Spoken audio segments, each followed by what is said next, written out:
자, 오늘은 요한복음 14장 말씀을 함께 나누겠습니다. 요한복음 14장은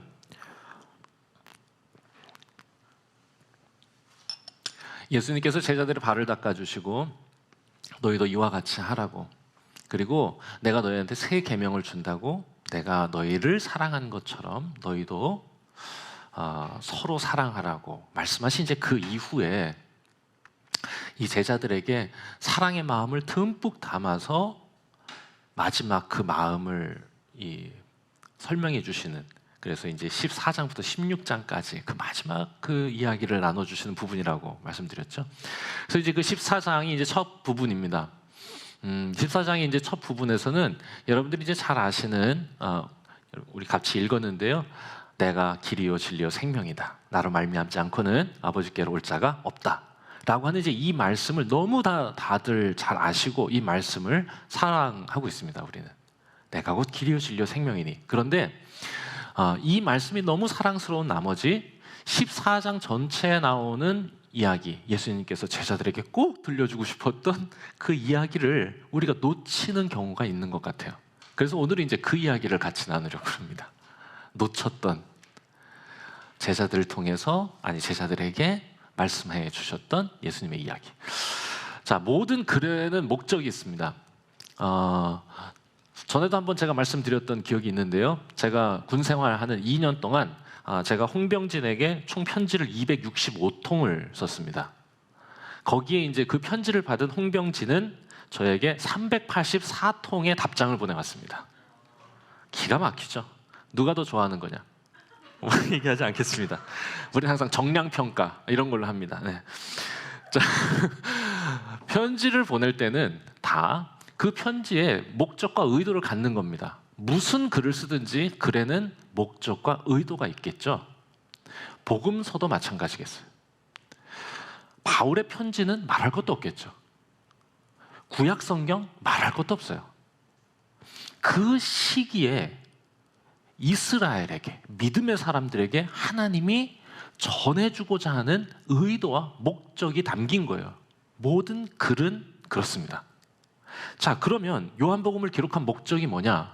요한복음 그 기록한 목적을 20장 31절에서 아주 노골적으로 설명하고 있어요. 이걸 기록한 것은 너희로 예수께서 하나님의 아들 그리스도이심을 믿게 하기 위함이다. 그리고 그 이름을 힘입어 생명을 얻게 하려 합니다. 이제 이게 목적이에요. 그러니까 요한복음의 기록 목적은 믿음을 갖게 하려는 겁니다. 왜 믿음을 갖게 하려 하냐? 말씀에 있는 것처럼 믿음이 생명을 주기 때문에 그렇습니다. 하나님을 생각하고 하나님 앞에 겸손하고 그 뜻을 찾고 배우려 하는 자가 생명의 길을 가겠습니까? 죽음의 길을 가겠습니까? 자기를 위한 욕망, 탐욕, 거기에 매달려서 저만하는 괴물로 살다가 죽음으로 치닫는 줄도 모르고 달려가겠습니까? 아니면 하나님의 만드신 뜻, 나를 부르시는 사명을 생각하면서 아름답고 영광스러운 인생을 살아 생명의 풍성함을 누리며 나아가겠습니까? 당연하죠. 그러니 믿음이 얼마나 중요한지 몰라요.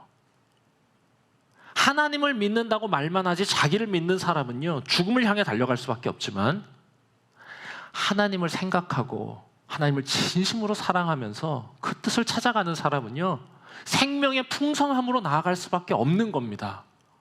우리가 나이가 들수록 점점 더 경험하잖아요. 어렸을 때는 엄마가 교회 가자고 해서 나왔던 많은 분들이 계실 텐데 한 살 한 살 나이가 먹어가면서 삶이 내 힘으로 되는 게 아니라는 거, 내 계획대로 만들어져 가는 게 아니라는 걸 깨닫잖아요.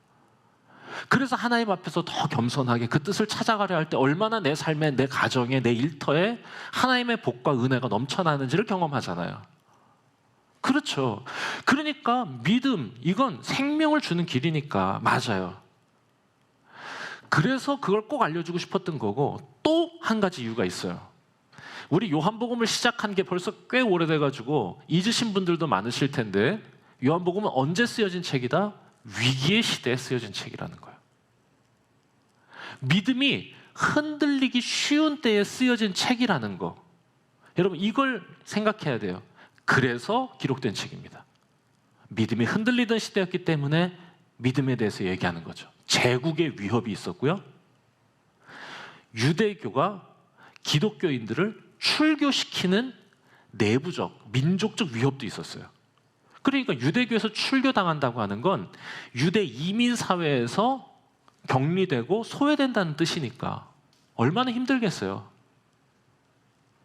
게다가 시대 정신의 위협도 있었어요. 에피쿠로스, 스토아.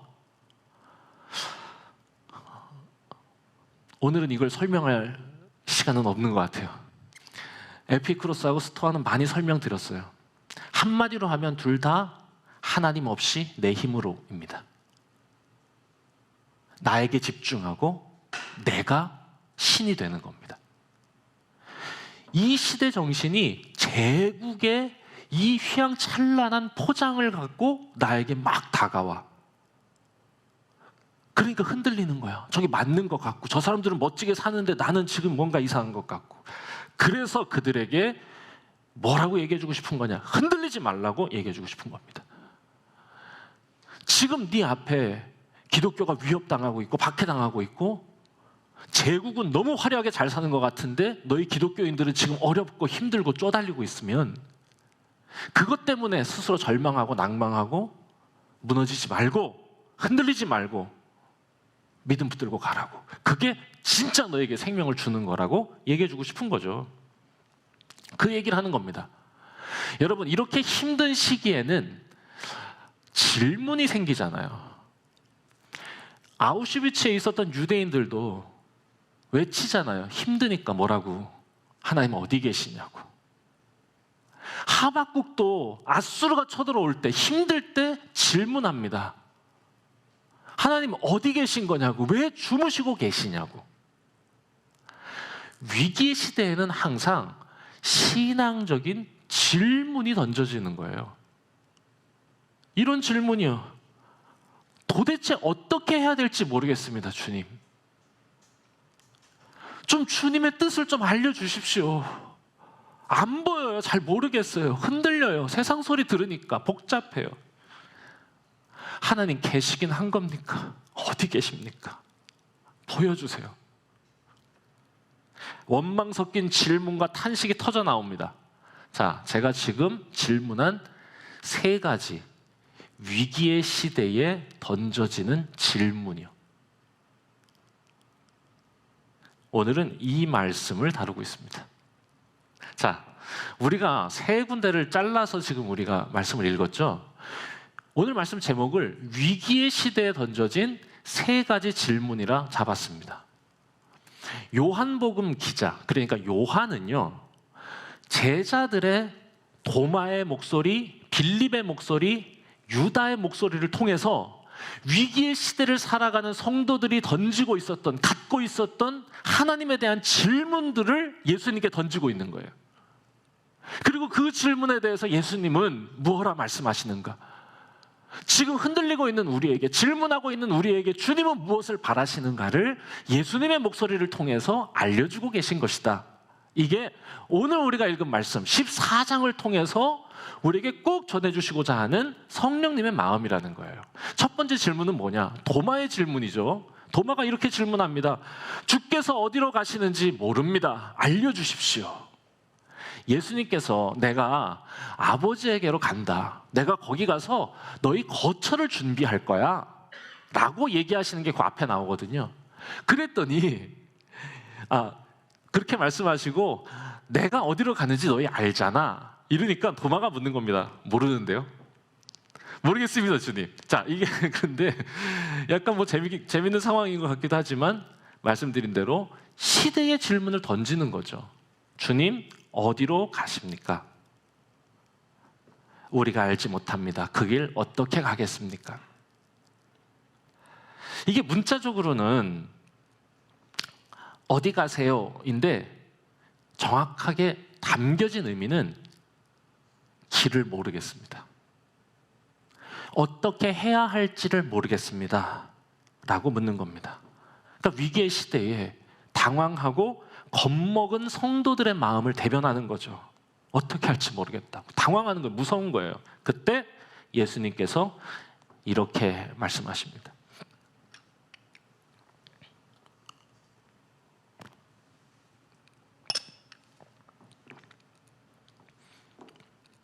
6절이죠. 내가 곧 길이다. 이 말씀이 너무 좋아.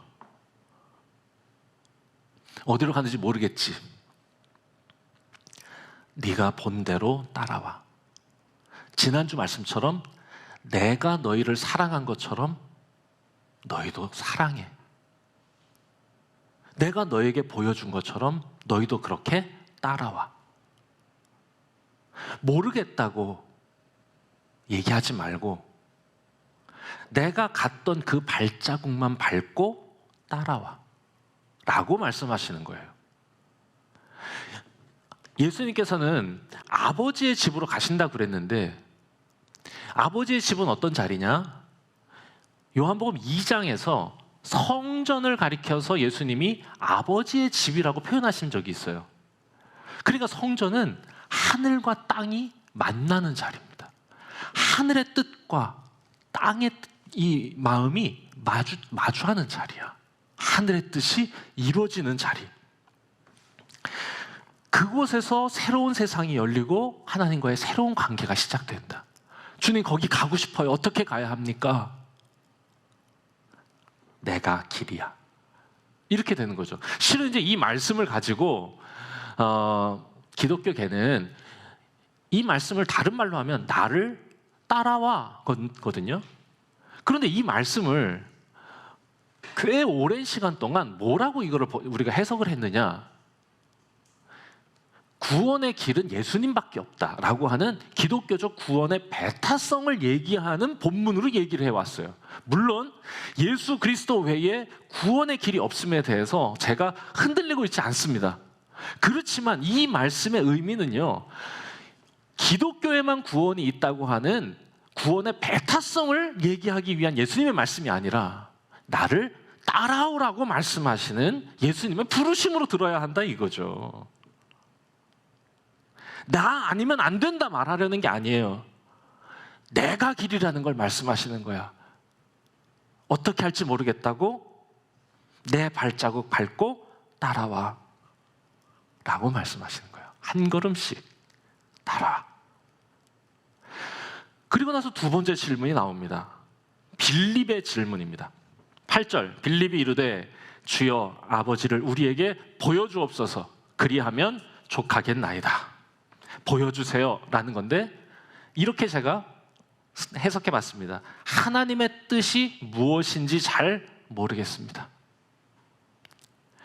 시대가 너무 암울하고 어두우니까 아버지의 뜻이 뭔지를 잘 모르겠습니다. 이건 우리도 갖고 있는 질문이죠. 뭐가 정말로 하나님이 원하시는 건지 잘 모르겠습니다. 안 보입니다. 이게 빌립이 질문하는데 빌립다운 질문입니다. 빌립은 굉장히 이성적인 사람이었거든요. 오병이어 할 때도 벌써 계산이 딱딱 나왔잖아요. 딱 보고 5,000명 딱 계산해가지고 200데나리온 딱 바로 나왔잖아요. 2천만 원 든다고. 그 사람이 질문한 거죠. 잘 모르겠다고. 그때 예수님의 대답입니다. 9절입니다. 예수께서 이르시되 빌립아 내가 이렇게 오래 너희와 함께 있으되 네가 나를 알지 못하느냐.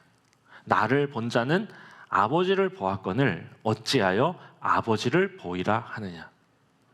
그리고 나서요, 이 14장은 예수님의 이 9절의 말씀부터 시작해서 21절까지 예수님의 대답으로 가득 차 있습니다. 나를 봤는데 뭘 자꾸 더 보여달라고 그래. 그러면서 그 뒤에 쭉 이어지는 말씀이 뭐냐.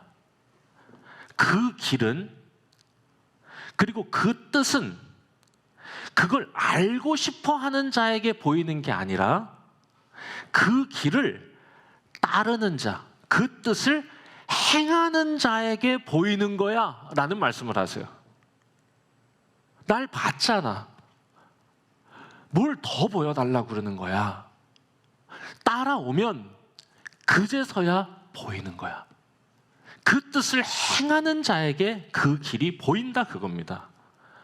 다 알 수도 없으면서 다 알려고 하지 말고 그냥 따라와 라고 얘기하는 겁니다. 그냥 하기나 해. 좀 보여주세요. 알고 싶어요. 좀 가르쳐 주세요. 라고 얘기할 때 예수님의 대답이 그건 내가 말로 가르쳐서 깨달을 수 있는 문제가 아니야. 그 길을 따라오는 자만이 깨닫게 되는 진리야. 라고 얘기해 주시는 거라고요. 머리 쓰려는 사람들에게 다 알고 내가 먼저 계산하고 내가 먼저 예상하고 예측하고 수지타산 봐서 나에게 이득이 될 것 같으면은 내가 먼저 취해가지고 그 길을 갈지 말지를 판단하는 사람들에게 예수님께서 뭐라고 말씀하시는 거냐? 다 알 수 있는 길이 아니라고. 네 머리를 먼저 헤아려서 100년밖에 못 사는 너희들이 그 작은 머리를 가지고 깨달을 수 있는 길이 아니라고. 이 길은 오직 내가 밟은 발자국을 따라오기 시작할 때 비로소 보이기 시작하는 거라고 얘기해 주시는 거예요. 그러면 그제서야 조금씩 깨달아 갈 거라고. 여러분, 저는 이 예수님의 말씀이 우리들의 삶에 꼭 성취되고 우리도 조금씩 하나님의 뜻을 깨달아갔으면 좋겠습니다. 내가 너희를 사랑한 것처럼 너희도 사랑하라고.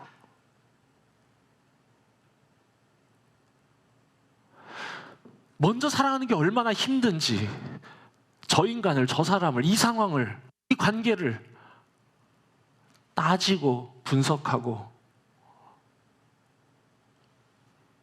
수지타산을 계산해 보지 말고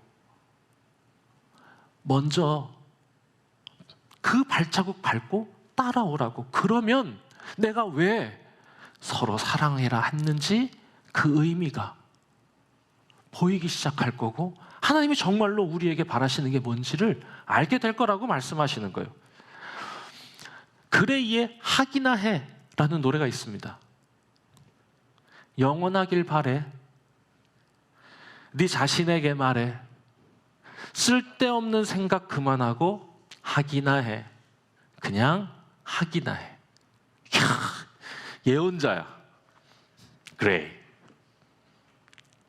야, 이거 한번 틀어드리고 싶어요. 이 파트를. 엄청 잘해요. 그냥 하기나 해. 이렇게. 영원하길 바래. 야, 이게 진짜 막 다가와. 이제 이게 저한테 어떻게 들리냐? 야, 잠만 말고 그냥 해. 이렇게 들려. 그냥 하라고. 네 그렇게 똑똑 안 하거든? 근데 네 다 몰라. 겸손해 좀. 하기나 해. 이거죠. 영원하길 바래. 하다 보면 알아요, 여러분. 사랑하기 시작하면 알아요. 섬기기 시작하면 알아요. 하나님의 다스림을 받으려고 주님 앞에 구하기 시작하면 알아요. 그때부터. 탑건 영화를 지지난주쯤 봤습니다. 너무 재밌어서 한 번 더 보려고 그럽니다. 집사람하고 같이 영화를 보러 가다가 이렇게 얘기했어요. 딴 건 다 필요 없고 35년 전, 36년 전에 그 탑건 1에서 보여줬던 그 OST만 그대로 사용해주면 나는 원이 없다. 진짜 다른 노래 들여오지 말고 새 노래 쓰지 말고 그 노래 써줘. 그러면 나 너무 좋을 거야 라고 얘기하면서 극장에 들어갔거든요. 이런 거 얘기해도 되지 뭐. 보신 분들은 아시겠지만 야, 시작하는데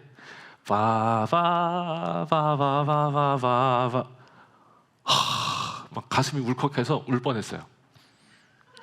너무 좋아.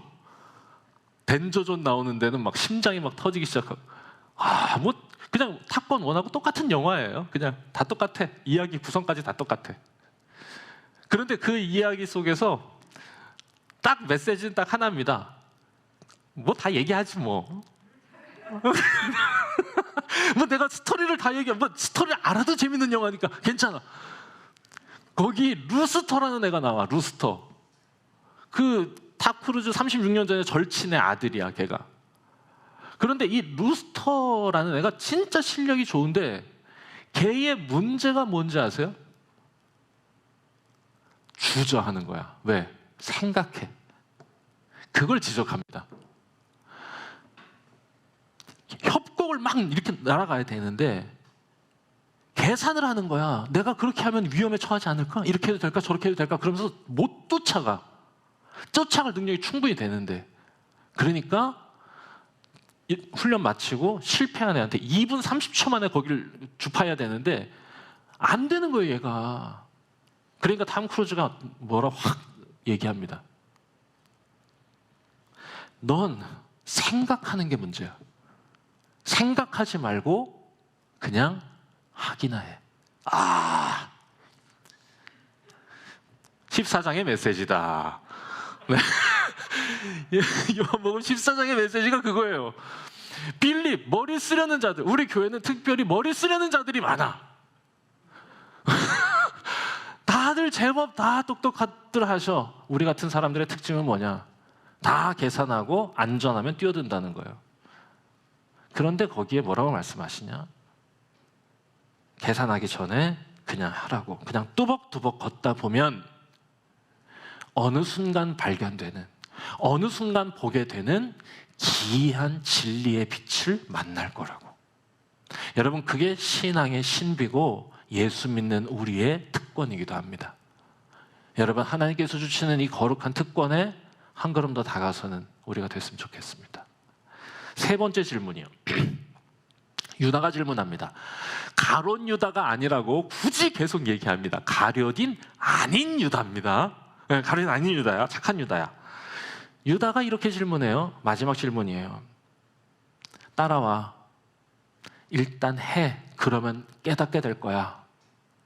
그러니까 마지막 질문. 하나님, 예수님, 세상에 예수님을 좀 보여주시면 안 될까요?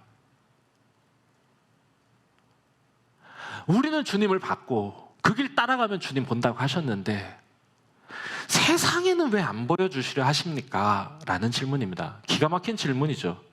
이 어두운 세상에 하나님을 모르고 하나님을 등지고 돈이, 힘이 최고라고 말하는, 돈 벌고 싶다고, 나는 부자가 되는 게 꿈이라고 하는 거 부끄럽지 않게 말하는 이 세상에, 솔직히 어렸을 때는 돈 많이 버는 게 꿈이라고 말하는 건 굉장히 부끄러운 일이었거든요. 마음속에는 그렇지, 돈 벌기 싫은 사람이 세상에 어디 있습니까? 그래도 돈보다 더 귀한 가치가 있다는 것을 사회가 전체적으로 공유하고 있었던 시대라고 생각해요. 근데 지금은 넌 꿈이 뭐야? 부자 되는 거예요. 저는 아직도 낯설어. 저렇게 말하는 게 실은 부끄러워야 정상인데 라는 거죠. 시대가 이런 시대니까 좀 하나님이 살아계신 걸 보여주시면 안 됩니까? 불기둥 한번 세워주시면 안 됩니까? 광화문 한복판에, 그 광화문 이 저 삼거리에다가 불기둥 한번 세워주시면 깜짝 놀랄 거 아닙니까? 주님, 보여주십시오 라고 말하는 거예요. 그때 예수님의 대답입니다. 하실 수 있죠. 왜 못하시겠어요? 죽은 자도 살리셨는데, 세상을 만드셨는데. 그런데 예수님이 말씀하세요. 사람이 나를 사랑하면 내 말을 지키리니 내 아버지께서 그를 사랑하실 것이요 우리가 그에게 가서 거처를 그와 함께 하리라. 아니, 무슨 딴소리를 하셔 지금. 보여달라고 했는데 딴소리를 하세요 지금. 애둘러 말씀하신 거예요. 애둘러. 그 뒤에 나오는, 여러분들이 집에 가셔서 요한복음 14장을 한번 진지하게 묵상해 보시면 더 알게 될 거예요. 예수의 말씀을 한마디로 하면 불기둥 보여준다고 되는 게 아니야 라고 말씀하십니다. 사람이 나를 사랑하면 내 길을 따를 거야. 너희도 내 길을 따라 내 발자국을 밟아 올 때 그제서야 나를 알게 되고 나를 보게 된다고 말한 것처럼 세상이 나를 보는 것도 마찬가지야. 세상도 나를 따라와야 내가 보여. 불기둥 본다고 하나님 볼 게 아니야. 불기둥 보면요, 싫으냐 하나님 볼 것 같아요? 아니요. 불기둥을 만든 하나님의 능력이 보이고 그 능력이 내 욕망을 채워줄 것에 대한 기대만 생겨요. 하나님이 보이는 게 아니라 내 욕망이 더 보여요. 그러면 불기둥은 언제 보이냐? 그 길을 밟아 따라올 때 보여. 그러면 그 길을 언제 따라오냐? 세상이 나를 사랑하기 시작하면, 나를 정말로 사랑하면, 하나님을 사랑하면 세상도 나를 따라올 거야 라고 얘기해 주는 거예요. 그리고 우리에게 할 일이 있다고 말씀해 주는 것이라 저는 믿습니다. 그게 뭐냐?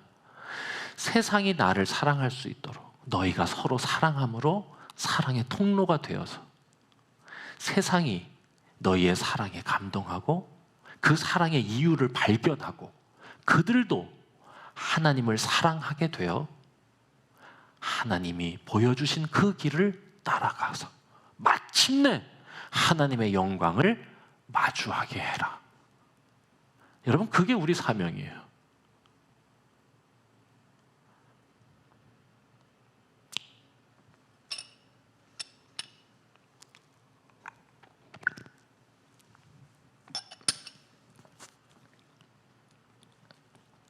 너희를 통해서 세상이 하나님의 사랑을 알게 하고 그 사랑 앞에서 그들도 하나님을 사랑하도록 이끄는 일. 너희가 세상이 하나님께로 나아가게 하는 이정표가 되는 거예요.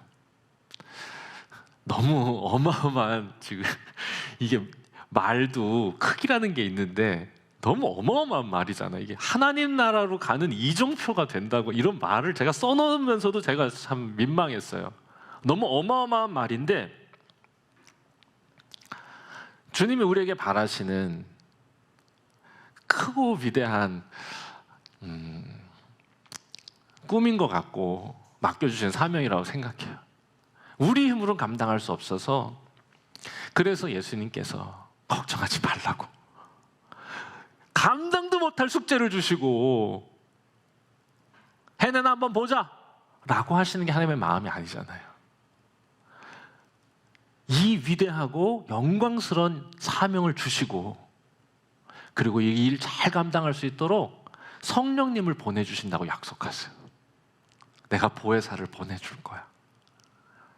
그러니까 그 보혜사와 동행하면서, 나와 동행하면서 위로하시는 위로를 받아 견뎌내고 힘들고 어려울 때, 낭망할 때 같이 나와 함께하는 사람이 있으면 이겨낼 수 있잖아요. 그게 위로의 힘이고 신비잖아요. 그 위로자 되시는 성령님과 함께 견뎌내고 나를 도와주신 성령님의 은혜를 받아서 그 일 감당해 갈 수 있게 해줄게. 너한테 맡기려는 게 아니야. 나랑 같이 하자는 거야. 여러분, 이게 복음입니다. 그게 우리에게 허락된 이 작은 인생이 가장 풍성하고 충만하게 사는 길이라 저는 믿습니다. 자, 마무리하겠습니다. 위기의 시대를 살았던 이스라엘 사람들, 유대인들에게 세 가지 질문이 있었어요. 도대체 어떻게 해야 될지 모르겠습니다. 그때 예수님이 대답하세요. 내가 길이라고, 내가 봉대로 내가 밟은 길 따라오라고. 한 걸음 한 걸음. 주님의 뜻을 다 알고 싶어요. 네 작은 머리로 다 깨달을 순 없어. 그런데 한 걸음 한 걸음 그 발자국 따라오다 보면 어느 순간 그 뜻을 발견한 너를 찾게 될 거야. 세 번째, 세상에도 보여주시면 안 돼요. 세상이 나를 보는 방식도 마찬가지야.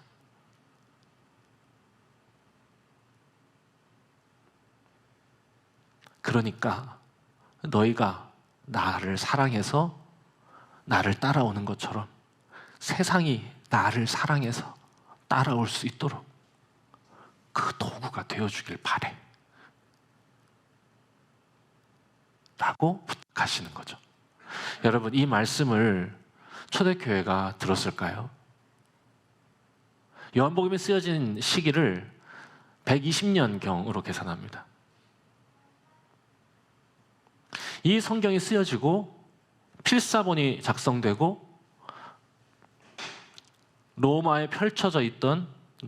제국에 펼쳐져 있던 교회들에 나눠지고 읽혀지는데 걸린 시간 20-30년 되지 않았을까요?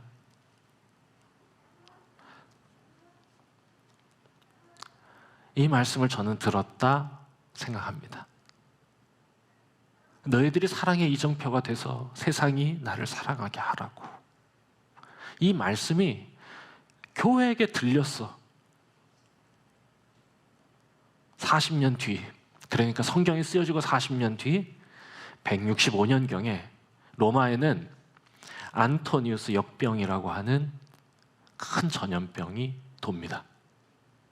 하루에 2,000명, 로마 전체 인구의 3분의 1이 죽습니다. 사람들은 병에 걸린 사람들을 피해 다니기에 급급했어요. 정치인도 종교인도 할 것 없이 단 한 부류의 사람들이 고통으로 신음하고 죽어가는 사람들의 곁에서 그들의 아픔을 닦아주고 손을 잡아주고 정성껏 간호하고 사랑으로 돌보았습니다. 기독교인들이었어요. 다 도망 다닐 때 딱 한 종류의 사람들이 그렇게 한 거죠. 세상에 하나님의 사랑을 보여주기 시작한 겁니다. 사람들은 로마가 어떻게 기독교를 국교로 선택하는지에 대해서 의문을 제기했습니다. 그렇게 죽도록 박해하던 제국이 갑자기 어떻게 기독교를 국교로 얻게 되었는가? 이런 과정이 있었습니다. 2번의 역병, 2번의 놀라운 헌신, 희생. 위기의 시대에 주님께서 우리에게 맡겨주신 바가 사랑의 이정표가 되어서 세상이 하나님의 사랑을 알게 하는 도구로 쓰임받는 것.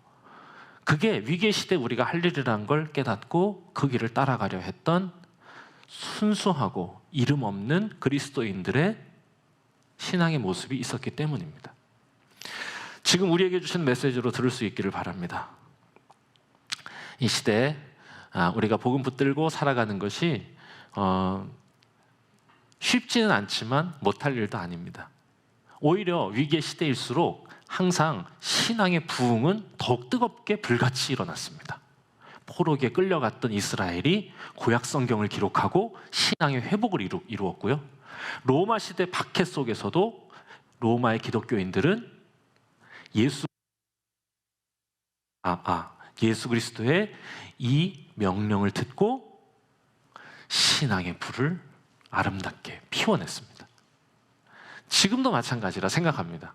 우리 배화가 이걸로 할까요? 우리 배화가 괜찮아요. 빨리 끝내라는 거야. 네. 이걸로 해주세요. 네. 네.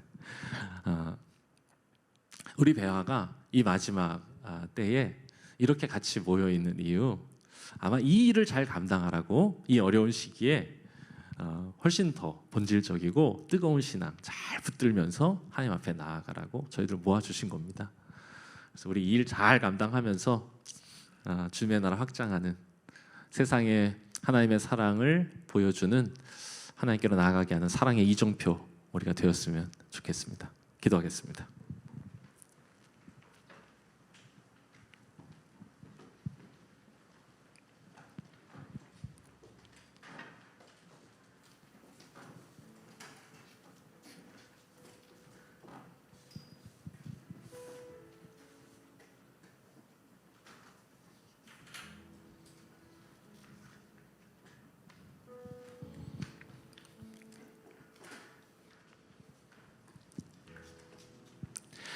우리가 날마다 하나님의 말씀을 손으로 쓰고 묵상하고 또 하나님께 그 은혜를 구하고 기도해도 우리들의 생각에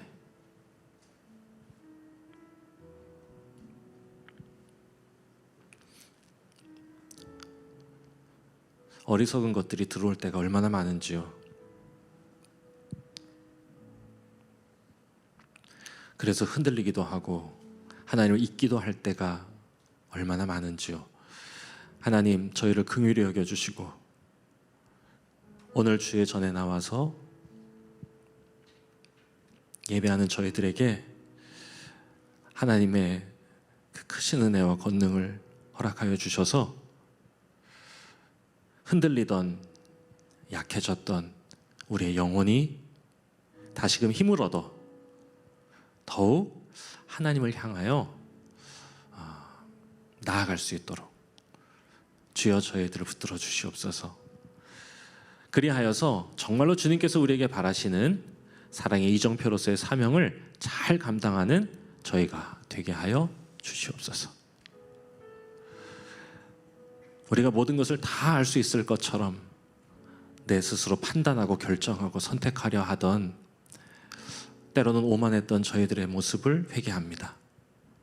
주님께서 보여주셨던 것처럼, 우리를 사랑하셨던 것처럼 우리도 그렇게 사랑하기를 결단하게 하시고 그 길 함께 가는 우리 친구들이 여기 이렇게 많이 있다고 힘 얻으며 그 길 나아갈 수 있는 우리 배화교회 되게 하여 주시옵소서.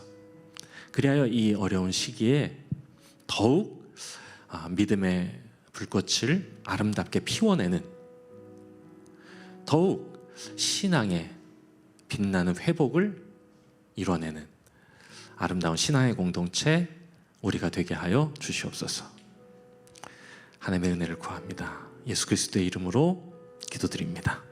아멘.